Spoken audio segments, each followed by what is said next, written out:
You're listening to an Anazao Ministries podcast. What could bring friends and family together better on the holidays than sharing a slap across the face? I don't think there's anything, Brandon. Well, today we're going to be discussing the slap bet in the Slapsgiving arc episodes of How I Met Your Mother, one of our favorite sitcoms, in honor of my favorite holiday, Thanksgiving. So, with that, this is Systematic Geekology. We are the priest to the geeks. I couldn't possibly be happier or more thankful to be here on the show with all you listeners and with one of the OG hosts, former host, your favorite guest, the one and only Brandon Knight, joins me. Welcome, Brandon. Not the first time we've done a Thanksgiving special together on one of our other favorite shows. Yeah, I think we did Bob's Burgers last year. We did. Or it wasn't you last year. It was the year before. It was 2 years ago. Yeah, it was during that OG period. Yeah, man. Because Bob's Burgers also longer than I remember. Bob's Burgers also has a lot of really good Thanksgiving. Kill the turkey as well. Killed the whole world's thinking. Thank you for loving me. You for thinking. Oh man, I love Bob's Burgers and I love How I Met Your Mother. I can't wait to do this. I didn't say who I am. I'm Joshua Noel. If y'all haven't figured it out, I'm Joshua. Josh with the Wrong Opinions. I have many names.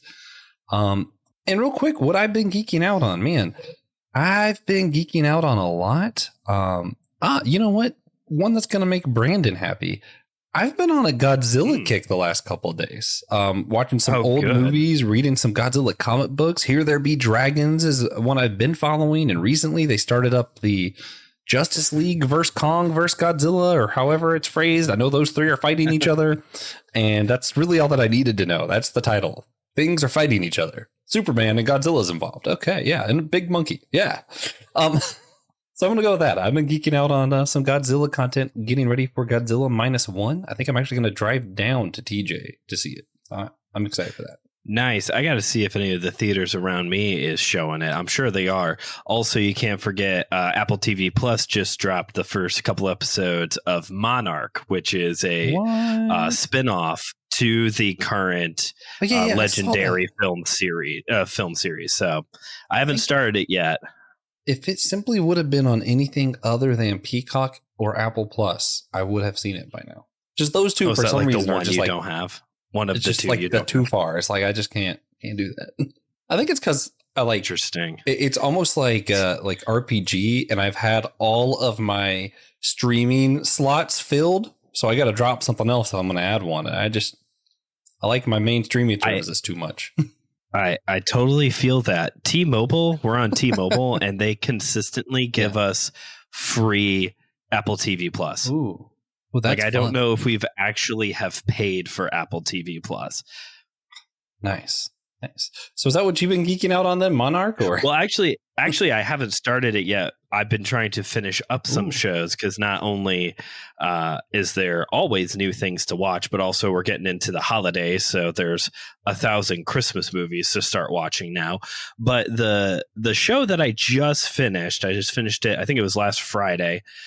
Was MODOK on Hulu. Have you seen MODOK? No. I don't know what this one is. So it's the Marvel character, MODOK, however you say it. Oh, yeah. Okay, yeah. I didn't know he had a show. So it's one of the last non-MCU Marvel shows. So this does not connect at all whatsoever. It is animated by Seth Green's production company, Stupid Monkey, I think is what it's called. Oh. So it kind of has that robot chicken claymation style animation, killer voice cast. It's Patton Oswalt as MODOK. And then in the context of the show, he is married and has 2 kids. One of his kids is voiced by Ben Schwartz, who, is Sonic the Hedgehog in the live action Sonic movies. Yeah, he's he's got a reoccurring character on Parks and Rec. I can't think of his characters. Sean Ralphio. He's Sean Ralphio on Parks and Rec. And then his other kid. Okay, yeah. His other kid is voiced by Melissa Fumero, who was Amy Santiago in Brooklyn Nine-Nine. So it's very funny. That sounds great. Not only the animation style, but it also is very adult humor as well. The my only complaint is, so Hulu greenlit 3 shows a few years ago that were non-MCU shows. And that was great. So far, they've been pretty good. Hit Monkey is another one worth going out of your way to find.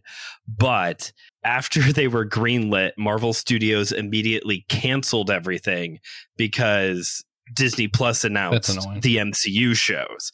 So particularly with MODOK, it ends on a cliffhanger. And there's, at this point in time, I don't think there's any chance of a second season. So there is that. That is a bit annoying, but the rest of the show is really funny. Check it out. I still wish they would have made a season 3 of Runaways. That was a good show too. I've never gotten around to that one. Season 1's much better than season 2. But anyway, I'm not going to chase this anymore. I'm going to go straight into today's episode, where we're going to talk about How I Met Your Mother, the slap arc. That's what I'm calling it. There are 8 major slaps. I think there are other slaps involved.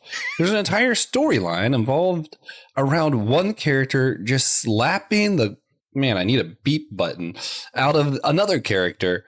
And it's just so satisfying every time. Because the thing with, so who it is Marshall, who I think is the most lovable character in this CTV series. Yes. And for those who don't know, How I Met Your Mother is just, it's a sitcom. It's, like Friends, any other group of people, and they just kind of are doing life. It's not really, I feel like the premise really isn't anything astounding. It's how one character ends up meeting their kids' mothers that he's narrating to. So he's narrating the story. But yeah, the most lovable character, the good friend that everybody just is like, oh, what a nice big cuddly bear kind of whatever, wins a bet against a character that I don't think this stereotype is allowed to exist in TV anymore, who is just this F-boy, if you will. He's just, you would assume he used to be a frat guy. He's all about the ladies, screwing people over, and works for a bank. He is the man. And you find out that that's not necessarily all true, but you get the general premise.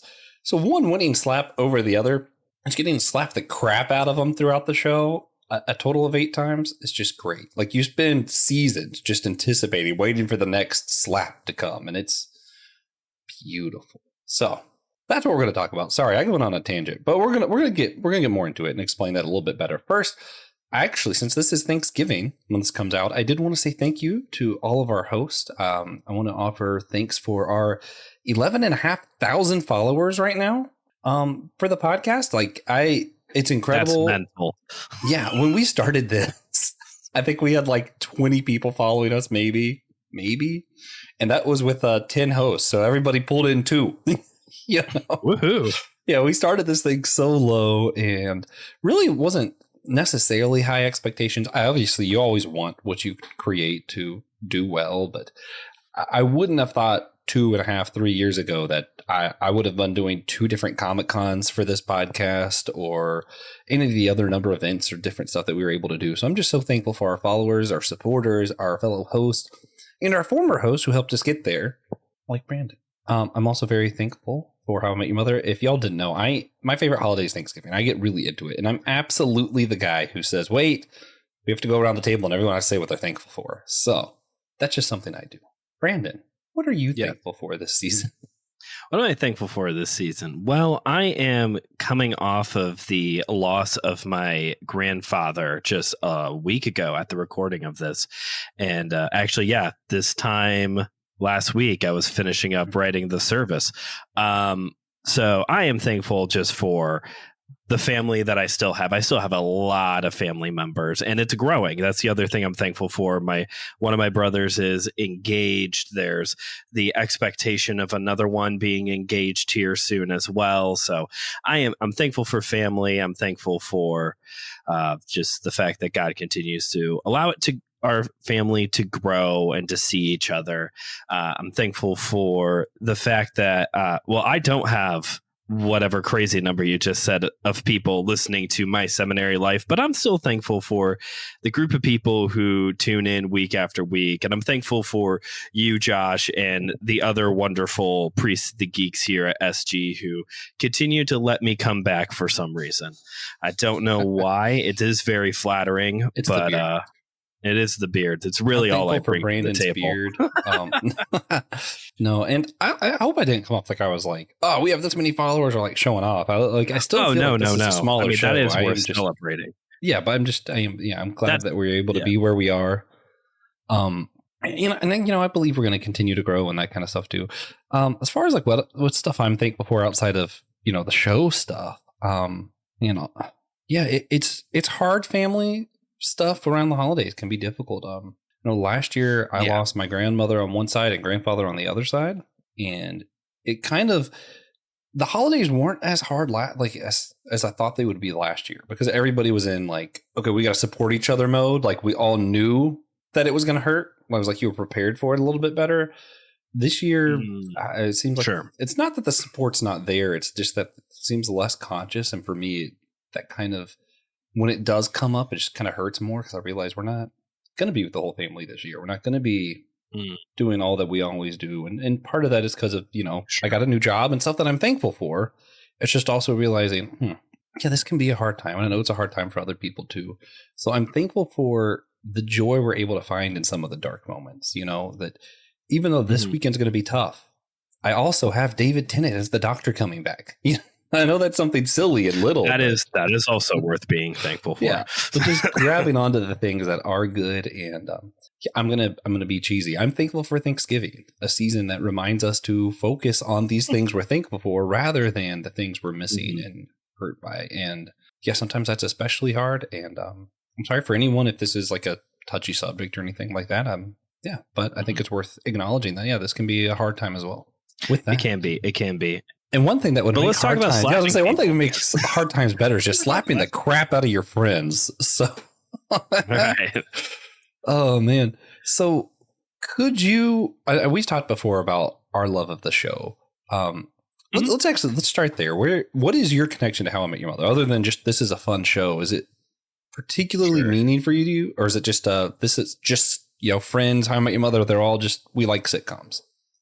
I mean, there is a bit of that of we just like sitcoms. My wife and I, we prefer to watch and rewatch sitcoms. We've been putting off restarting New Girl for as long as we can. I don't know how much longer we're going to be able to hold out, though. Good show. How I Met Your Mother, that is a good one. How I Met Your Mother, I would say of all the sitcoms, Seinfeld is probably still my favorite because it was on literally every day of my life, period. Hard stop. How I Met Your Mother, I started watching it when I was in college. And then it was one of the first shows that Claire and I watched when we got married together. I mean, we had both seen it already. So yeah, I would say How I Met Your Mother stands out above Friends and any of the other sitcoms, though, because of how it is written. A lot of sitcoms are very just, and then here's the next episode, and here's what we're doing in this episode. That's really what Seinfeld is. It's a show about nothing. So it's just, here's what we're doing today in this episode. Whereas How I Met Your Mother is very narrative driven, particularly in the form of its callback jokes, like we're discussing in this episode. It is also interesting to see the show age and over the course. Like you said, you start here with Barney at the beginning of the show, who is totally a character we can't have anymore. Schmidt in New Girl kind of starts this way, and they immediately change it. And Barney stays pretty consistent throughout the show, but you do see characters grow. You see how the show kind of changes focus at different points. But it's just very well written for a sitcom. Sitcoms are normally, it's one where these two people are going to start dating, and that's it. It's weird because it's one where the very first episode I called how it was going to end, and 9 seasons later I was right. I like being right. Just have to throw it out there, but but it still wasn't predictable. Even despite that, right? Like they took through all these turns. The plot was deep. The level of interaction wasn't just, here's a new situation, haha, some humor added in. Like there was for all the big moments of my life, I go back to How I Met Your Mother, and I know that's cheesy and whatever. And yes, I go to the Bible. I'm not saying this is my Bible, but I found it in college. I watched it all the way through with my brother, and then the night before my wedding, I couldn't sleep. And you know what I did? I watched every single wedding episode of How I Met Your Mother. And I actually changed my vows because of, spoiler alert, Barney's vows that he wrote for his wedding. I actually went, Barney actually has a point. And yeah, it actually made me change things the night of my, the night before my wedding. When my grandfather passed last year, I watched the entire season where Marshall's dad died. And it's just like, you're able to make these connections, and somehow it kind of pulls you through the anxiety of a wedding, the deep hurt that you experience from loss, because it doesn't just sit there. It adds hope, it adds humor, and it's like you're able to relate and connect, and then kind of be lifted out. And it's a beautiful show in that way. I also every single year watch the Slap series. Like I watch all of these. I like these, and then the Bob's Burgers Thanksgiving episodes. They're like, that's my tradition. I have to watch all of these for Thanksgiving. It's a necessity. Nice. That's good. Yeah. So with that, let's talk about the slap bet. Brandon, breakdown. How did the slap bet? How did all of this get started with Marshall and Barney? Well, what's interesting, if I remember correctly, is that the slap bet starts not connected to Thanksgiving, but connected to one of the other greatest reoccurring jokes Robin Sparkles. How I Met Your Mother. Robin Sparkles. So Robin, who's one of the friends in this group, for those of you who are unaware, it is discovered that there is a VHS tape of her that she doesn't want anybody to see. And Marshall and Barney make a bet over what the contents of said video is. Barney, of course, thinks it's porn. I'm just going to have to say it. Like, Barney thinks it's an adult film. To be fair, Robin Sparkles. I get it. I get where he came up with that. Sure. And she's very protective of this video. She doesn't want anybody to see it. So they're obviously trying to lead you this direction of it's an adult film. And they make a slap bet that whoever is correct gets to slap the other person. Yeah. Not that complicated. Also, I love Marshall's part of it, where he's literally his bet is literally anything other than that. If it's anything else at all, he wins. Now, there's an important point to this reveal of what is on the video, because they put it in and it starts off like a very stereotypical adult you're film. Actually a little afraid what they might show. Like you think it's going to be that.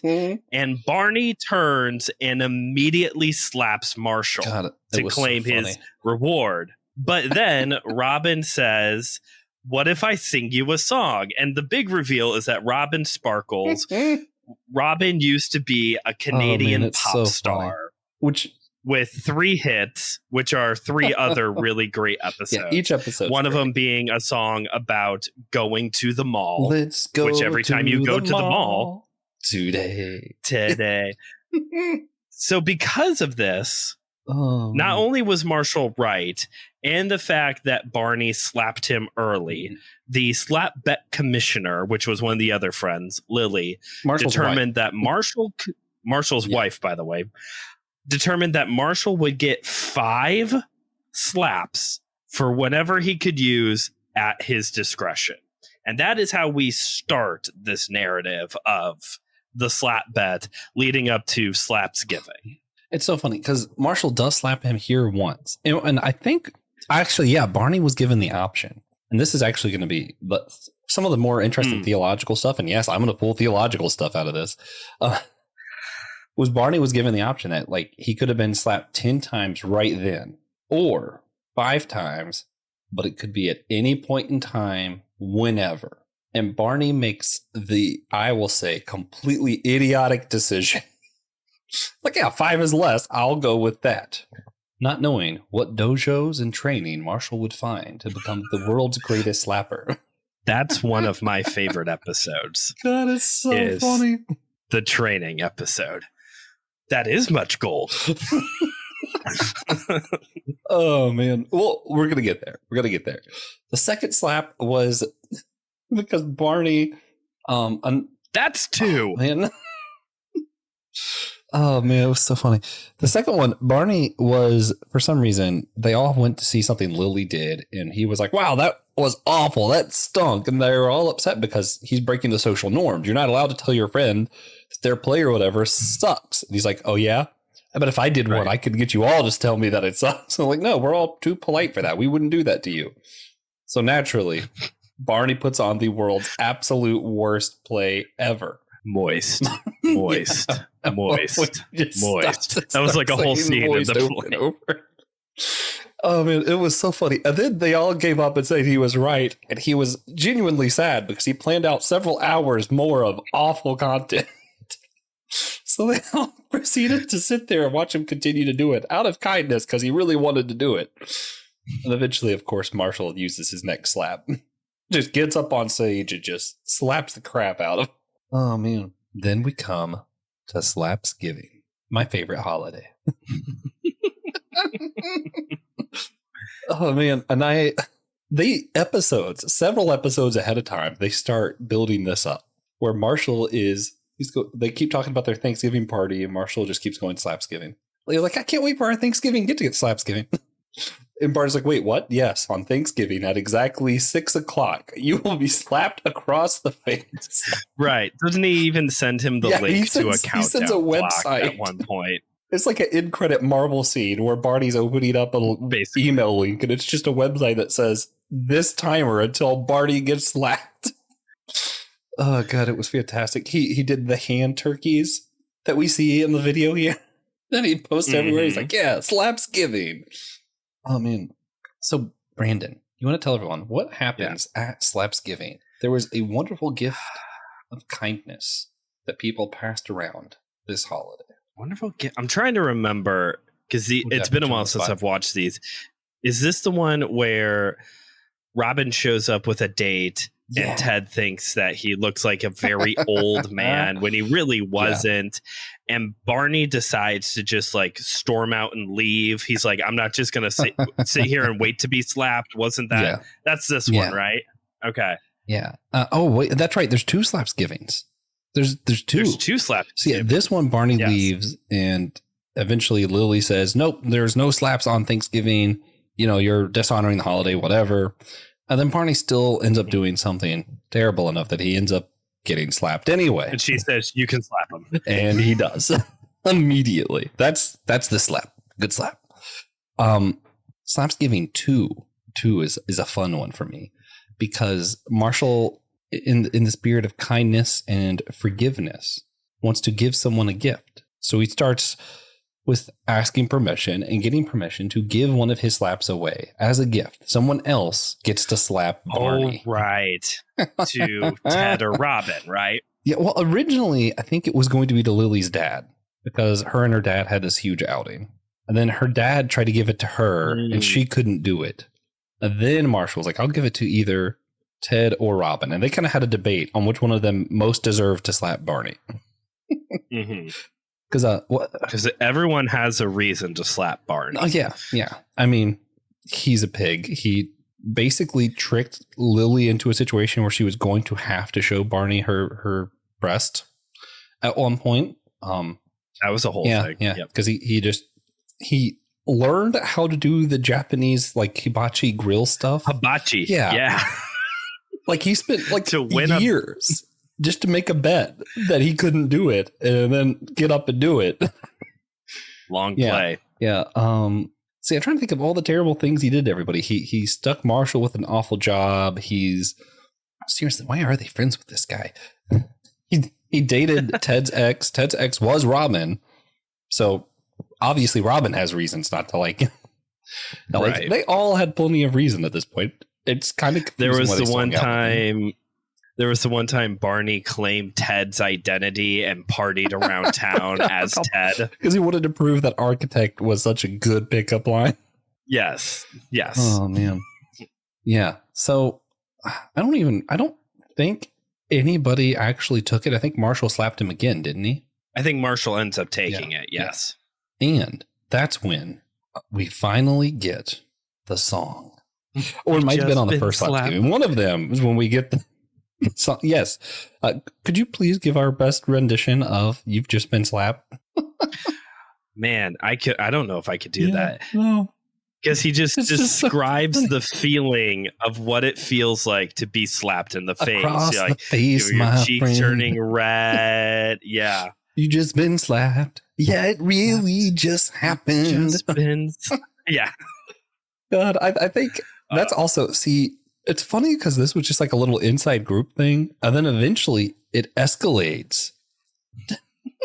The last slap, I think the last slap happens. Is it the day of or the day before Barney's wedding? Barney ends up marrying Robin, everybody. Big shock. But there's more shocks past that. It's yeah, I think so. It's like right there. It's in that last season, or it's in that wedding season, I'm pretty sure. So once more, Marshall builds up the slap and he tells a story of how he prepared for the last slap. Brandon, could you break down this story for everybody of what all Marshall did or what all you remember? Because I don't remember all of it. So basically, it follows this narrative. We've all heard this narrative before. Basically, Marshall goes on a spiritual journey to some mystical land, probably Tibet or something like that. I can't remember exactly, to learn the ultimate slap, like this, as like this ancient martial art move. And what's great about this little story that he tells is that he runs into versions of all of the characters. Oh, and Barney just keeps saying, no, you're making this all up. You're making this all up. And they're like, no, I didn't go. And Barney's just not believing any of this up until the point where they're sitting in McLaren's bar where they always go for drinks, and the jukebox won't play any music. So Marshall goes over, the old trick of, you kind of bump the jukebox and then it starts playing. He goes to smack it and it breaks in half from the power of his slap. So funny too. And then the bartender walks over. It's one of my favorite lines. The bartender walks over and Marshall goes, I have much gold. He holds up this little bag and he goes, I have much gold to fix it. And the bartender takes it, shakes it, and goes, that is much gold. It's one of my favorite lines. I say it randomly. It's wonderful because it really starts off. And for those who don't know, Barney throughout the whole show tells these stories and they're never true. It's like Barnacus back when he met Spartacus and the first bros of ancient Roman. Like Barney does this kind of stuff the whole show. So it's the same kind of style where Marshall's telling his story. So you think that Marshall's just doing what Barney always does. And he's like, he went to one master to learn speed and one last to learn control because his slap was simply too powerful. And so forget one of them did give him a little, thing of gold. So he goes through this whole story and you're just assuming it's one of those stories like Barney stories. Nope. Which really raises a lot of questions. Did Marshall travel out of country to learn the best slap? Is that canon? Does this really happen? The iron fist of of How I Met Your Mother now with the slap. Oh man, it truly is like, did he go here? Did he go to the giant hand mountain? Is that real? I really hope so. Wasn't there a point where he gets more slaps for some reason? Yeah, because he ends up adding 3, but I don't remember why. Because there does end up being 8. Sure wish I knew why now. He's awarded 3 for some reason. But these are like the main points in the story. Yeah. There are lots of episodes. They're all entertaining. And they're all just around a simple slap bet. But it does, the question that first, let's, what a beautiful slap. That last one literally just sends him flying. His face is shining red. And Marshall gets Boys to Men to come and sing the slap song in the show. And not only is it just a in the show thing, you can actually go to Spotify and download Boys to Men's version of You Just Been Slapped. And I had that as a ringtone for a little while every time my brother called. You just been slapped. That's a good one. It's like, wow, I just can't believe that How I Met Your Mother convinced the Boys to Men they need to sing about Marshall slapping Barney that hard. Well, it's not the first celebrity cameo that they got that was brilliant. Regis was a great one. That show.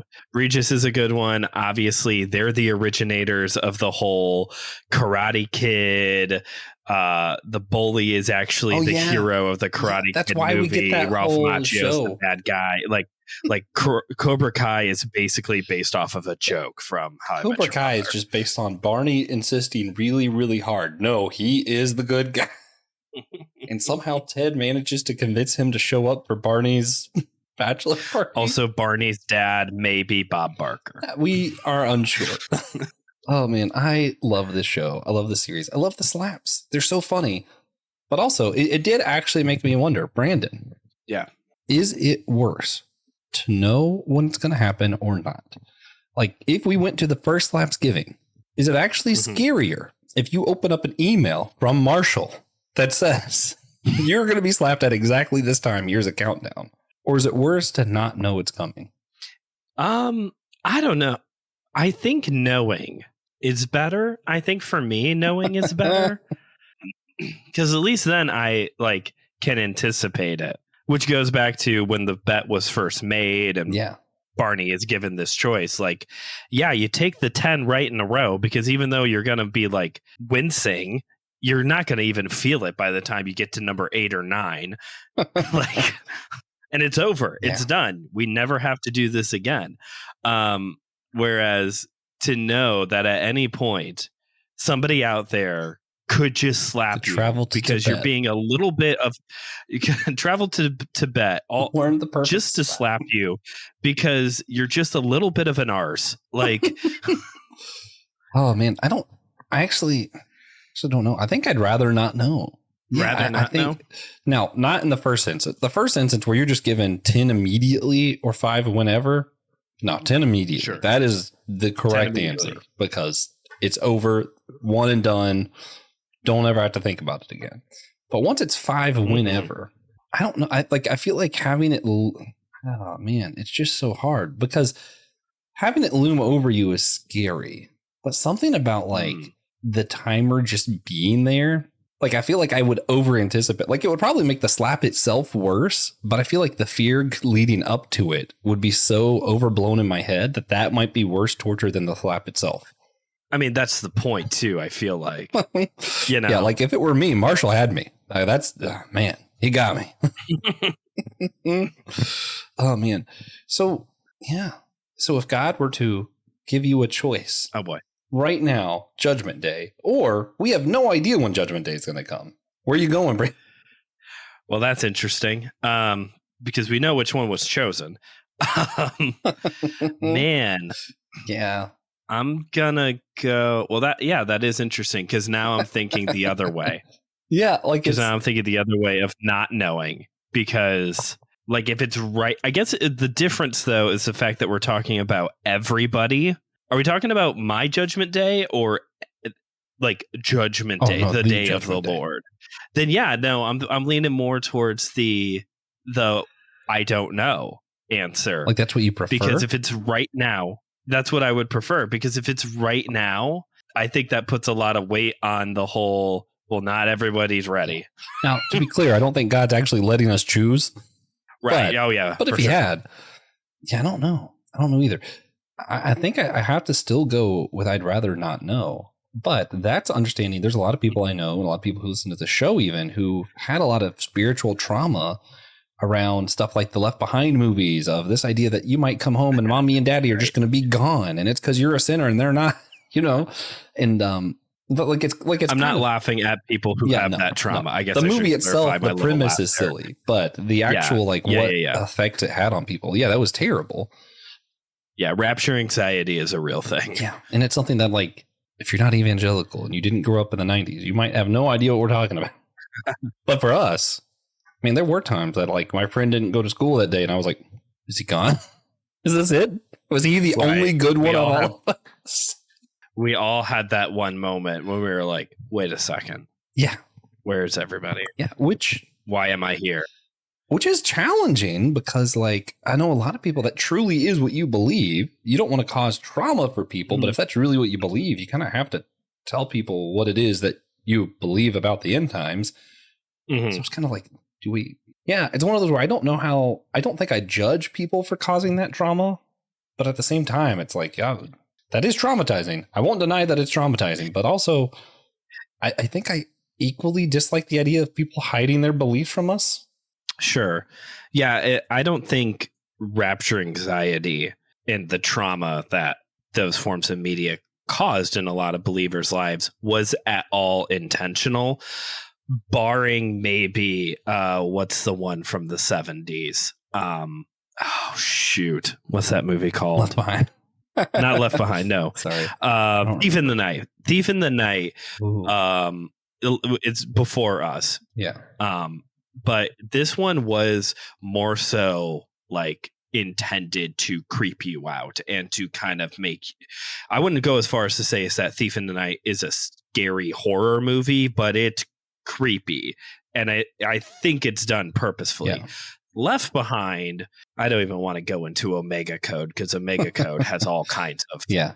There's not a secret code in the Bible. Stop trying to do that. Yes. But I don't think Left Behind was intending to try and cause this like trauma, but also like this was inevitable, like Thanos. Yeah. Of like, if you're going to depict this kind of a theology where at any given moment, everyone who believes is just gonna disappear, and the result of all of that is going to be mass chaos and destruction because people driving cars, planes, doing other things are just not going to be there to do it anymore. And now there's all this mass hysteria and death on top of it. Like, yeah, that's going to do something to a person.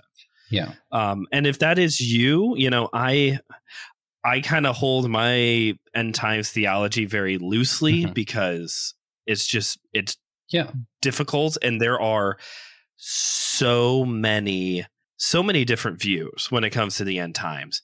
And honestly, once you loosen your grip enough to not just say pre-tribulation rapture theology, once you can loosen your grip enough and give everybody a chance to just hear them out, you realize that like, oh, there's so many different versions because they all have very biblical support to each one of them, you know? So that is to say, if you believe in rapture theology, like, that's to you. Yeah. I don't think you're trying to cause trauma, although there probably are some people out there who are using it like a hellfire and brimstone style sermon. But like, yeah, that's end time theology, man. It gets complicated. Oh yeah. It's weird. It's I don't agree with that theology specifically. I'm kind of a soft universalist, and I'm really iffy on that. I just kind of, I believe God can bring all things to himself and wants to bring all things to himself. So it's hard for me to believe that he won't, especially when just as all have sinned, just as all will be saved. Man, that sure sounds pretty similar in the same sentence there, Paul. And I'm not sure on any of this. What I do know is that that God is love himself, and that he's not going to create a universe where you don't have hope. So if whatever you believe is taking hope from you, I do not believe it is of God.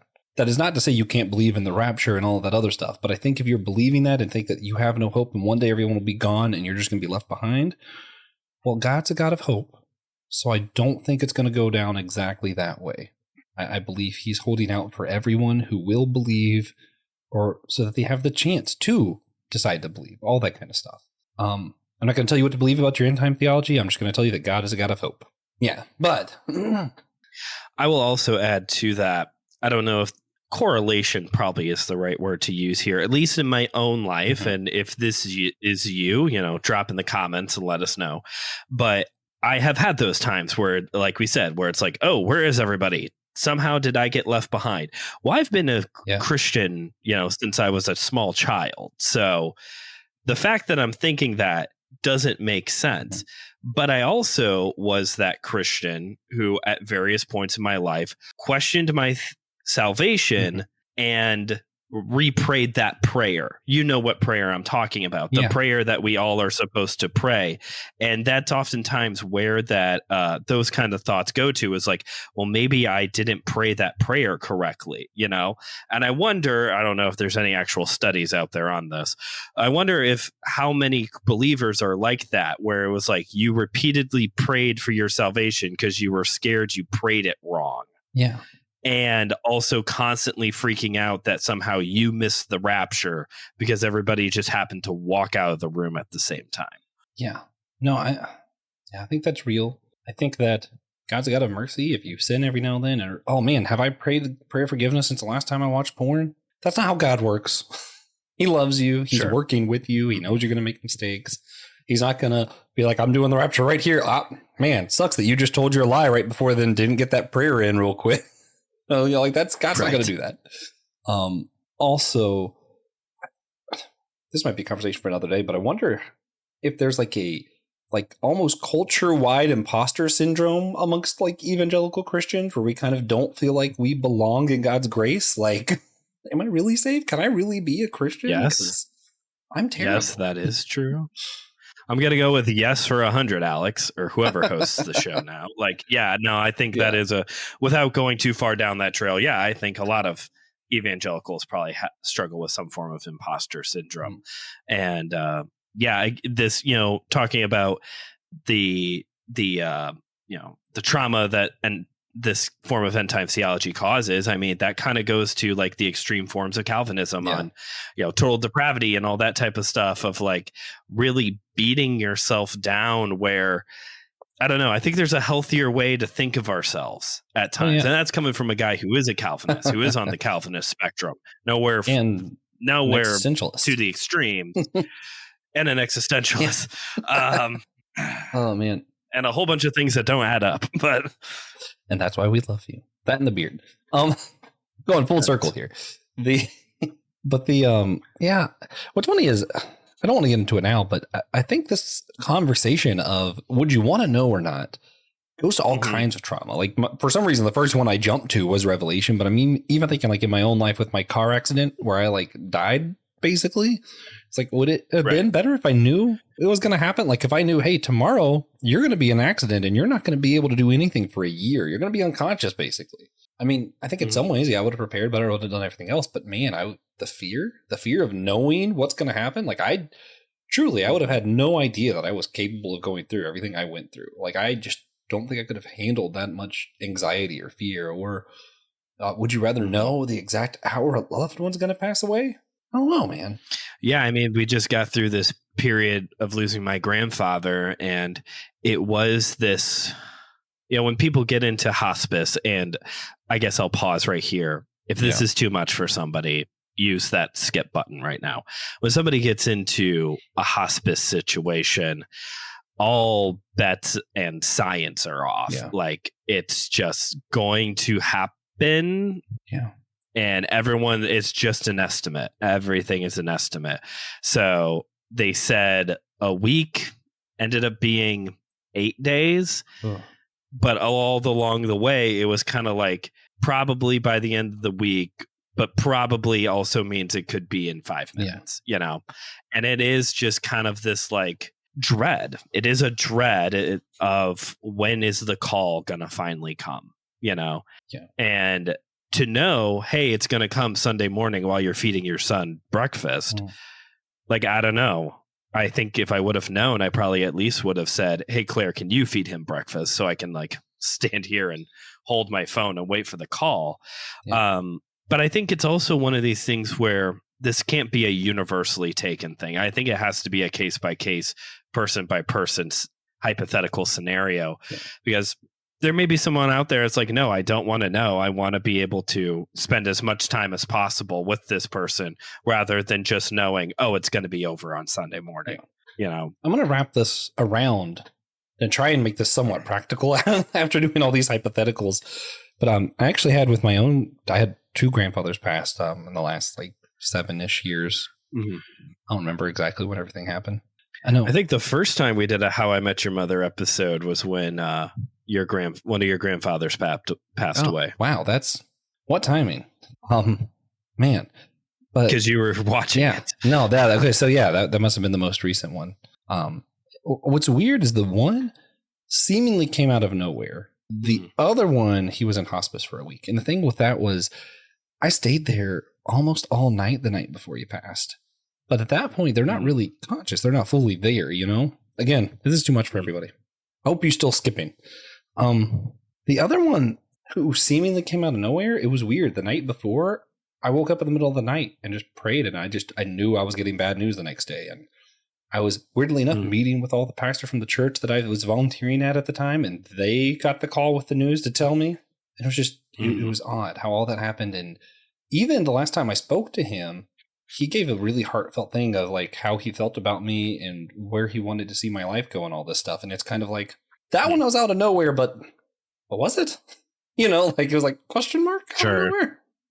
Sure. Like, it kind of seemed like he might have had a hint somehow. Some form of a premonition. Yeah. That happens sometimes. Yeah. And I think really in the end, what it comes down to is whether you know or don't know, you don't know. I know that sounds dumb, but even if you're given a clock of exactly when someone's going to pass away, you don't truly know when it's too late until after it's too late. Like, even if it's like, oh, next week it's going to happen. Well, at that point, there's a lot of time you already lost, you know, and that's just not like with people, like with my accident. At that point, you know, I did have some brain damage. You know, I used my intellect for what I was going to use it for. And, you know, what I did with my talent, with my time, was what I did with my talent and my time. And I think having that timer might have made me more anxious or whatever else, but I don't think it would have changed anything. I think maybe the important thing is always live as if you never know what's going to happen, because you never know what's going to happen. And even if you did know, you don't know what it's going to be like or how it's going to go down or any of those kind of things. And since you don't know all of those things, I think it's always better to just, what's the one verse? Don't let the sun go down on your anger. Like, I think that's just in general, like live as if the day is everything. And hope you're not in an infinite loop situation where you have to somehow figure out how to stop whatever the thing is that's going to happen. Yeah, that would be bad. That's a joke to try and pick things up a bit. Yeah, we did go very much down the trauma hole here, but I mean, you know, don't make that joke if you don't want it to be the last joke. Don't be angry if you want it to be the last, you know, that could be your last conversation with the person. Maybe not because they left or lost or anything else, but maybe it's just literally just happens to be the last time you'll talk for any other number of reasons, you know? They might up and be sent from the FBI on a secret mission the next day. Who knows? There's a Christmas episode of How I Met Your Mother where at the very end, Barney does kind of this like infomercial kind of ending where he goes, "Hey kids, we've had a lot of laughs here today." Yeah. And it's important that we remember to take care of people in need this holiday season. So bang somebody in need. I'm not going to tell you to do that, but maybe this is, you know, it's holiday season. We're all feeling very sentimental by this point in the episode. So why don't you just, you've got your phone right there as you're listening to this episode, probably. Yeah. I don't know people who actually use laptops to listen to podcasts, but you have your phone right there probably. And go ahead and just text somebody that you're thankful for them, that you love them, whatever you need to say. Say something to someone right now. Yeah. I think that's a good place to end this. Yeah. And if you know that you have some talent or some passion or anything like that, don't put it off. Not because we think you're going to die tomorrow or the rapture might happen, but just don't put it off because there's just living in the moment, I think, is just sound advice. Like, I don't think it has to be because of trauma or because of a rapture or because you might be slapped the next day or anything like that. Yeah. I think it's just wise to live in the moment. Live in the moment. And if you're like, that doesn't sound biblical, Ecclesiastes, that's the point. Like, the point is enjoy your life and enjoy God. So yes, you can, contrary to what certain Christian hedonists will tell you. Sorry, did I say that? Contrary to what certain theologians John Piper out on the episode. He's one of the 11,000 people listening. That would be the ultimate that swerve. Would be so fun. Oh man, I have to catch up on all of this content I've been neglecting throughout my entire life. Contrary to what certain theologians will tell you, it is okay to enjoy your life, the simple pleasures of life, and to, as Josh is saying as well, to use your time, to use your talents, to serve others, and to enjoy what you can. Be thankful for what you have, for who you have, in the moment that you're in right now. Thanksgiving, kill the turkey. Thank you for loving me. Thank you for being here. Well, with that, let's go ahead, jump to our wrap up. I feel like it's a little sudden, but it always was going to be. Once you start talking about trauma, there isn't a good transition. Sorry, everybody. But if you will, you can subscribe to our show on Captivate or Patreon or on the Anazao Ministries podcast, the AMP Network, on Apple Podcasts for one final question we're going to do after the episode. Also come hang out with us on Discord. We'll talk more about drama if you want. The conversation never has to end. And for recommendations, it never does in my household. Oh man, recommendations. Alyssa Wong, I heard her at NC Comic Con, started getting into her short stories, different stuff like that. We're going to be talking about some short stories soon, but I want to recommend her Iron Fist. I picked up the trade back, and man, it's pretty good. So highly recommend. I don't know if I've read that one. I might go get it. I like Iron Fist. Alyssa One Wong, of my favorites. What my recommendation is, I've been on the show a couple times since I started this, but I don't know if I've ever plugged it. So I'm going to do a shameless self-plug for my recommendation. I have a Instagram page called Going Collecting, where I highlight stuff that I'm getting for my various geeky collections. If you like geek content, I'm assuming you do. should. Then go follow the page. Again, it's Going Collecting. What's fun though is that not only is it a space to highlight just like the fun geeky things I'm finding and buying and adding to my comic book collection, record collection, whatever. It's also a space for mental health conversations. So I post stuff about right now for the month of November, I'm posting stuff that I'm thankful for, because being thankful is a good way to kind of reframe your mindset when it comes to, when you're feeling depressed, anxious, whatever. Sometimes I also post stuff of like self-care tips, things like that. So go check it out, Going Collecting. Man. And it's only on Instagram. This is not also like a podcast, a YouTube channel, a blog. Like seriously, it's just on Instagram. Also check our Instagram out. We need more people on there to see Will's weekly pulls. Please rate and review the show on Podchaser or Spotify or Apple Podcast. You can subscribe to our show on YouTube. Hit that like button, smash the like button, as Will would say, so you can get some extra special YouTube exclusive content like the comic book ketchup, manga mustard, or drinks with Tejas. And of course, we need you all to do one very important thing. And remember, we're all a chosen people, a geekdom of priests.